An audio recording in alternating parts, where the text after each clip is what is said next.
आणि आपल्या या धर्मग्रामामध्ये आपण आजी आजोबा दिवस साजरा करीत आहोत. मोठ्या संख्येने सर्व आजी आजोबा इथं उपस्थित आहेत. आम्ही तुमच्यासाठी प्रार्थना करीत आहोत. परंतु प्रश्न, आपण आजी आजोबा दिवस हा का साजरा करीत आहोत?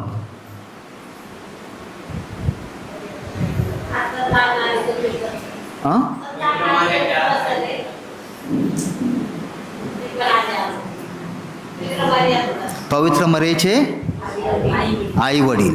ओके. तर काल आपण आपल्या धर्म सभेमध्ये संत जोकीम आणि संत अण्णा यांचा सण साजरा केला आणि ते मर्या मातेचे आई वडील. आणि मर्या माता ही येशू ख्रिस्ताची आई.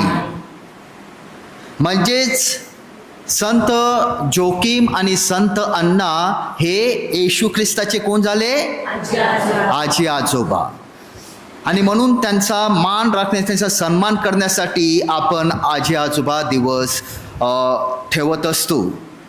आता आपण थोडं विचार करूया की ज्यांची मुलगी म्हणजेच मर्या माता ही इतकी निष्कलंक, पवित्र, एकही तिच्यामध्ये पाप नाही, अशा मुलीला जन्म देणं म्हणजेच तिचे आई वडील किती पवित्र आणि निष्कलंक असतील.